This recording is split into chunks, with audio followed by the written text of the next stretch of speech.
Senhor presidente e senhores deputados, alguns dos deputados devem ter acompanhado no último final de semana um debate que já vem sendo feito há algum tempo a respeito de Copel e Sanepar e da evolução que estas duas companhias têm feito com relação à possibilidade da venda do controle acionário. Por diversas vezes, nós tivemos a oportunidade, eu e outros deputados, de vir a essa tribuna, deputado Pérez, trazer a nossa preocupação e fazer alguns questionamentos, como fizemos aqui para o secretário da Fazenda, a respeito da sua posição, que teoricamente é divergente daquela adotada pelo governador Carlos Alberto, mas que na prática significa a mesma coisa, da sua posição com relação à diminuição ou perda do controle acionário de Copel e Sanepar. Pois bem, o secretário, quando esteve aqui, disse que não via problemas no fato do governo vender parte significativa do controle acionário de Sanepar e Copel, desde que ele mantivesse o percentual mínimo que determina a legislação e fizesse apenas uma transferência de ativos, ou seja, tiraria uma parte da Sanepar, como já fizeram, tiraria uma parte da Copel, como já fizeram também, e transferiria estas partes para outros ativos que fossem, aos olhos deste governo, fossem mais interessantes, como a construção de rodovias, por exemplo. Acontece que a Sanepar e a Copel, especificamente a Sanepar, prepara-se para fazer mais uma venda de ações, só que desta vez, como a Sanepar sozinha não pode fazer a venda ao programa de units da Sanepar, porque ela não tem todas as ações necessárias para fazer a conversão com o pacote de ações que são pedidos, quem está aderindo agora é a Copel. E aí cabe aqui alguns questionamentos. Primeiro, o governo, ao vender fazer essa conversão, esse pacote de ações que une as ações preferenciais e ordinárias, para obter 500 milhões de reais no começo do ano que vem, ele dizia que não fazia isso antes porque não havia nenhum interesse em aderir a um programa do BNDES, que é aquele programa que você faz a venda de ativos e, consequentemente, busca recursos para outras atividades.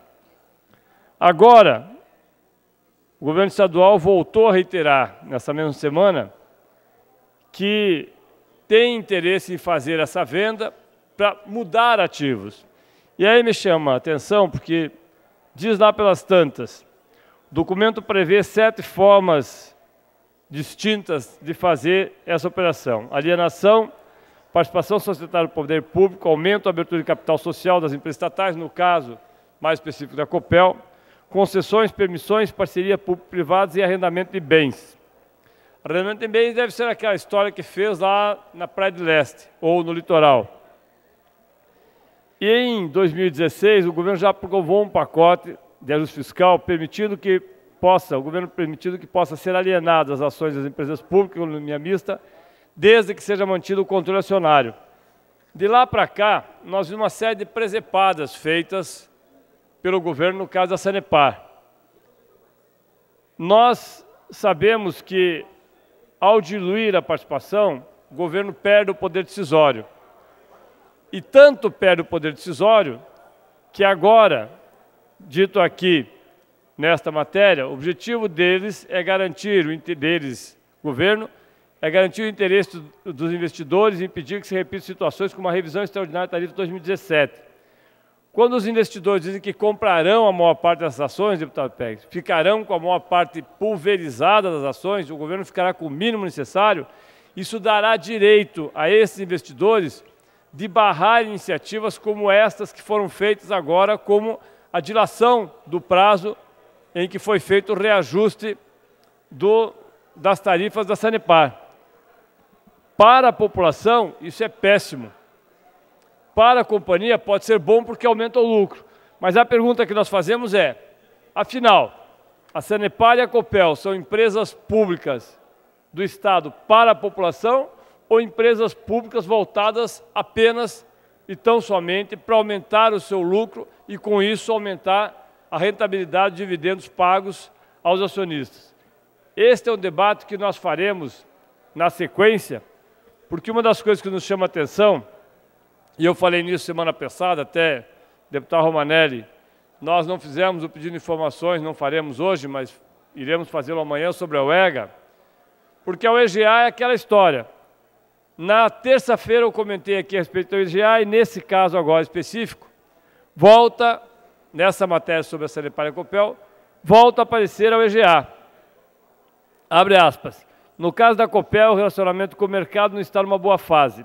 A divulgação de resultado do terceiro semestre deveria ter ocorrido na quinta-feira, dia 16, mas foi postergada por prazo indeterminado por conta das questões relacionadas às demonstrações financeiras da usina térmica elétrica a gás de Araucária, a UEGA, conforme comunicado da companhia. Em 2016, por ter sido pouco demandada por chuvas constantes, a unidade prejudicou o desempenho da estatal, que registrou queda de 25% no lucro. A UEGA estava, inclusive, sem contrato para receber gás na sua operação, que foi regularizado somente no mês de outubro, com uma nova parceria com a Petrobras. Isso aqui é parcialmente verdade, porque o que nós temos hoje é a UEGA precisando comprar gás, não tendo caixa, segundo as informações que nós temos, e justamente por não ter caixa, justamente porque a Petrobras não concorda em vender mais fiado, é que a UEGA não está gerando energia elétrica.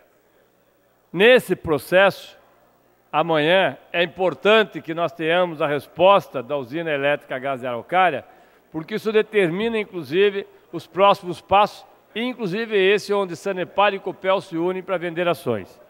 Esta consideração eu queria fazer, senhor presidente, e amanhã nós devemos voltar com o pedido de informações. Eu só quero usar aqui, senhor presidente, esses 2 últimos minutos, deputado Nereu. Vossa Excelência, semana passada, comentou conosco, o deputado Lemos também, a respeito da situação do PSS. E o deputado Romanelli, Vossa Excelência, que é líder do governo, deve ter visto ontem e deve ter recebido centenas de questionamentos, como nós recebemos, eu me refiro a Vossa Excelência, porque é líder do governo, a respeito do próximo concurso do PSS. Muita gente dizendo que vão baixar os salários do PSS, que o PSS não terá concurso, que não será contratado. Há uma agonia geral entre os professores, professoras, agentes penitenciários e outros profissionais da área do Estado e que trabalham com o PSS. Não se sabe o que vai acontecer exatamente, mas a declaração ontem do chefe da Casa Civil, que o Estado irá pagar conforme a sua disponibilidade financeira, e que o próximo contrato, quem quiser assumir o próximo contrato, irá assumir pelo valor que o Estado poderá pagar, é preocupante porque ela continua deixando todo mundo em dúvida. Ela não esclarece se isso significa um valor menor do que atualmente pago. Ela não esclarece porque diz o deputado Valdir Rossoni que o Estado não tem recurso para pagar o PSS na quantidade que tem hoje. E ao não esclarecer, ela só aumenta esse processo de dúvida. Então era importante, deputado Romanelli, eu lhe concedo a parte, mas era importante que o Estado tivesse uma posição firme, clara e objetiva a respeito do PSS. Senhor deputado Tadeu Venere, eu já me posicionei aqui na condição de líder do governo, representando os deputados que integram a base de apoio, contrária a qualquer possibilidade de redução do salário do professor PSS. Há um estudo feito pela Secretaria da Fazenda por conta da necessidade de uma redução das despesas e gastos com o pessoal para 2018. Eu entendo que qualquer redução é contrária ao interesse público, na medida que a educação é do interesse público. Essa é a forma, eu já conversei com o governador Richa sobre esse tema, já manifestei a posição da bancada. Para concluir, deputado, por favor.